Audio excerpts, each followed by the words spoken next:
dès qu'on a des enfants, on est angoissé en tant que parent. On va donner des règles, on va essayer de faire le mieux qu'on peut.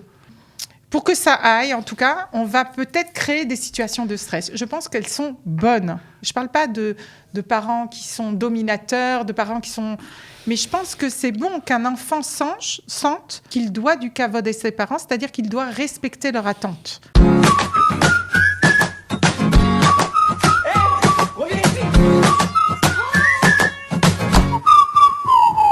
Cette année a été particulièrement difficile et assez stressante à tous les niveaux, et particulièrement à cause du corona qui nous a accompagnés une fois de plus durant toute l'année dans tout ce qu'on a fait.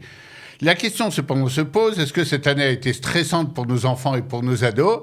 Ou alors, est-ce que ce sont les parents qui, complètement stressés et surstressés, ont angoissé absolument tout le système et toutes les familles ?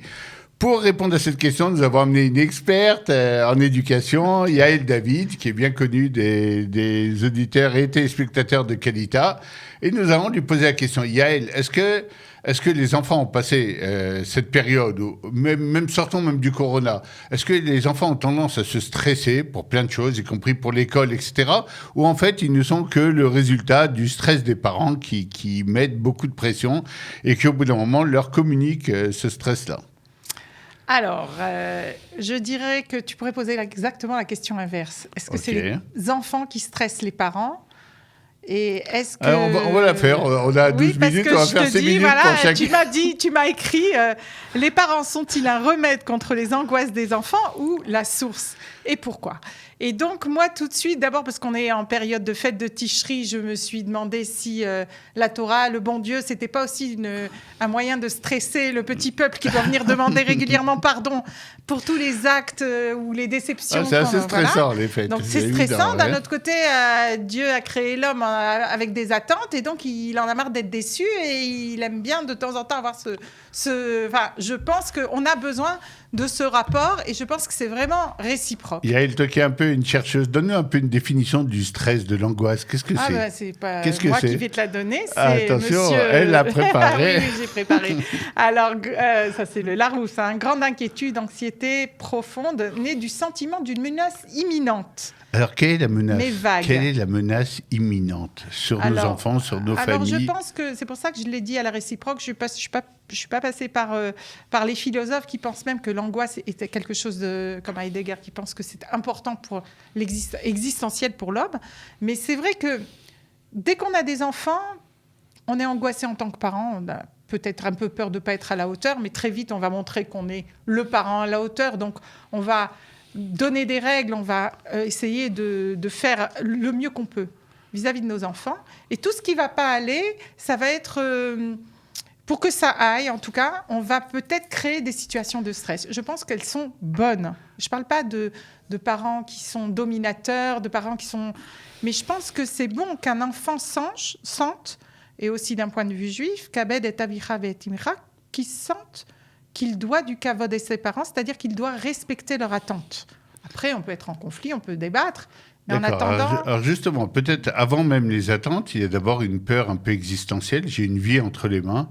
Et depuis que l'enfant est tout petit, je suis responsable de cette vie. Je fais une erreur, je calcule mal, j'oublie et je risque de mettre cette vie en danger. Absolument. Mon enfant avale des bouts de saucisses trop grosses pendant le barbecue familial et hop, je risque de me retrouver avec un enfant qui s'étouffe, etc. Il y a quand même une angoisse existentielle avant d'arriver aux problématiques d'école, de métiers futurs. Je pense que dès le début, le premier angoissé dans la relation parent-enfant, c'est le parent.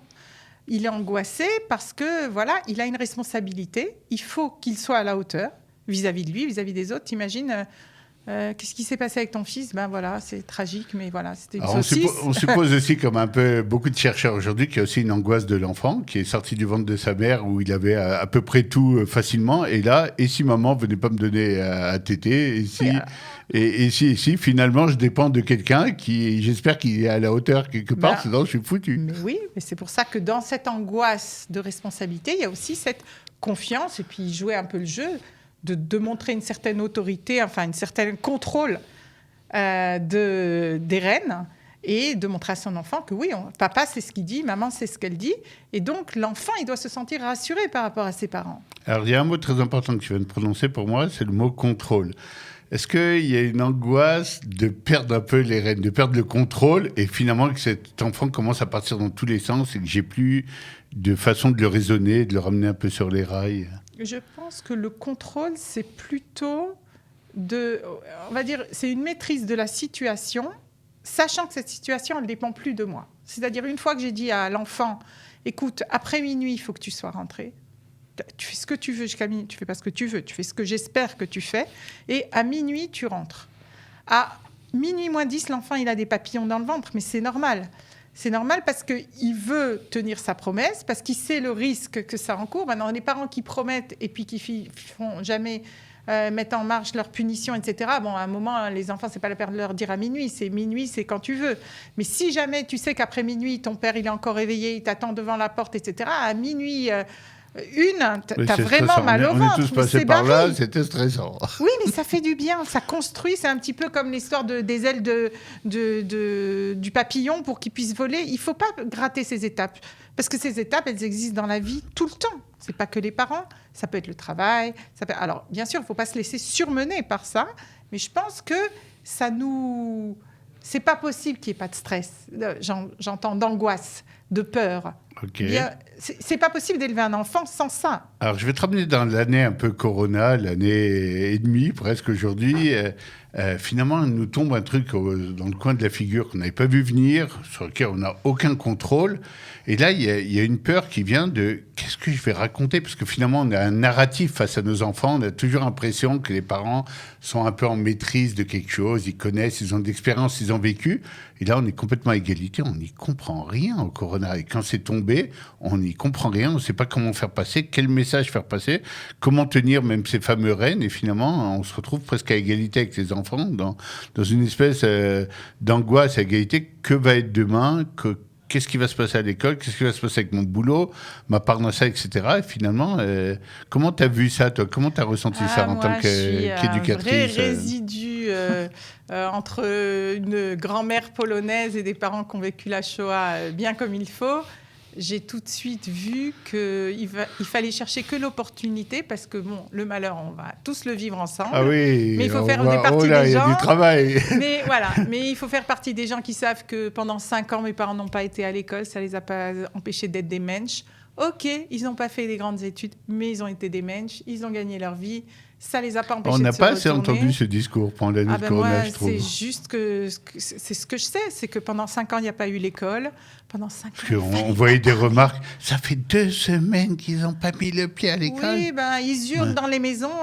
Moi, mon père, il me raconte qu'on avait le droit de sortir que le soir et pas faire de bruit. Donc, dans la journée, tu oublies. Et le soir, si tu sortais un peu prendre l'air, là, quand même, je veux dire, c'est pas une Shoah, donc il n'y a pas besoin de dire une Shoah de luxe, il n'y a rien à comparer. Mais en attendant, penser que quelqu'un qui ne va pas aller à l'école pendant 5 ans, et pourquoi il n'y a pas des enfants malades aujourd'hui qui ne vont pas à l'école pendant des mois et des mois et des mois, ça ne les empêche pas. Au contraire, la maladie ou pas le stress, mais le problème crée des solutions. Alors, comment l'adulte réussit à garder les rênes et justement à balancer des messages positifs ou même historiques, positifs grâce à notre histoire, grâce à notre vécu? On porte... Voilà, c'est ce que j'ai dit tout de suite en commençant, c'est-à-dire on doit des comptes au bon Dieu. Donc oui, il faut être responsable. Oui, quand on fait des erreurs, il faut se les avouer. Oui, quand il y a du stress, à un moment, il faut le partager. Alors, les parents, ça peut être une solution. Comme à Kadosh Baruch Hu, quand on doit se confier, c'est une solution. D'un autre côté, nous aussi, on est angoissant parce que si on ne répond pas je veux dire, tous les enfants qui ne se sont pas habillés le matin et qui sont restés dans leur lit, qui suivaient des Zooms avec... faut le voir, nous, les profs, on a vu des pieds, on connaît toutes les panoplies. Ou bien des écrans noirs parce que le gosse n'est pas bien coiffé, il ne veut pas que ses copains... il n'est pas bien coiffé, il n'est pas réveillé, surtout tu vois l'intérieur de sa tête. Voilà. Et donc, moi, j'ai vu que ça ne m'a pas pris très, très longtemps. Je le reconnais. En juin, je pensais vraiment qu'en juillet, ils avaient dit ça sera tipati, juillet 2020, j'entends. Et donc, tout va s'évaporer avec l'été. Et en juin, j'ai eu un déclic. Je devais donner une conférence le lendemain. Et je suis allée au Moadon où je donne les conférences. Je leur ai dit, écoutez, on va respirer et j'ai quelque chose à vous dire. Je ne l'aurais pas dit hier, mais je le dis aujourd'hui. On en a pour 3 ans. Alors, ça fait un oh. Quand je les ai revus au mois de septembre, je leur ai dit, vous savez, je pense qu'on n'en a plus que pour 2 ans et demi. Parce qu'entre deux, il y a le vaccin, il y a le machin. Ouais.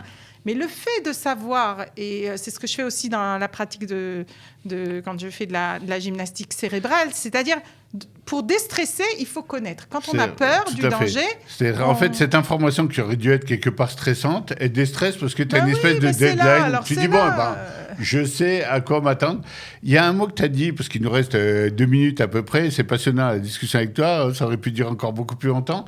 Tu as dit un mot qui était important, je veux que tu t'étales un tout petit peu dessus, sur le mot opportunité. Tu as dit, j'ai vu tout de suite les opportunités. Oui. Quelles sont les opportunités on en a raté plein déjà, je peux te dire. La rentrée 2021, et pour moi, l'école, ça aurait jamais dû se passer comme ça. Alors comment tu l'aurais vu, toi ? Mais ça y est, c'est fini. Les classes, les profs, il faut qu'il y ait 4 heures de cours le matin, très formel, avec des vraies notes, etc., pour quand même ne pas tomber dans un truc...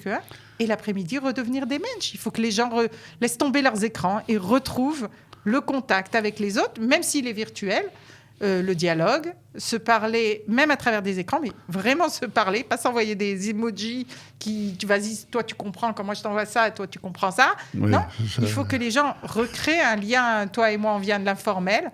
Et je pense que, alors, on avait la chance d'avoir 300 jours de beau temps par an, et quelqu'un nous avait même dit qu'il fallait faire l'école dehors. Bon, maintenant que c'est la possibilité de faire tout ce qu'on a dit, on a vu que la rentrée ne s'est pas passée comme ça, et c'est tellement dommage. Ça a l'air de te donner le sourire, toi, l'année de Corona, etc. Ça va, l'année, c'est pas l'année, c'est une période. Écoute, le monde n'évoluait plus. Là, on est en train de vivre, et c'est une opportunité pour notre génération, on vit un pas. Ok, c'est pas un pas sur la Lune, mais un pas dans l'humanité. Le monde ne reviendra pas en arrière. Et c'est dommage pour tous les gens qui ont quelque chose entre les 2 oreilles de ne pas créer le monde de demain. Parce qu'il y a un monde de demain et l'avenir sera beau, et pour nos enfants, sûrement. L'opportunité de créer le monde de demain, à côté de laquelle on est peut-être en train de passer, c'est dommage. On a encore un peu de temps. Stressé. On a encore un peu de temps. Qui pourrait être la solution au stress des parents comme des enfants ? Il y a un technicien qui me glissait à l'oreille qu'il faudrait peut-être commencer à nommer Yael David comme ministre de l'Éducation. Je le suis et je donne ma voix, moi aussi. Ça fait déjà 2 voix. Dans ces périodes incertaines, 2 voix, c'est pas mal. C'est un potentiel. Merci Yael d'avoir été avec moi aujourd'hui. Merci à vous qui nous suivez toutes les semaines dans Plein la dos. Shana Tova, et à très bientôt. Et surtout pas plein le dos. Et à très bientôt sur Studio Qualité. Au revoir.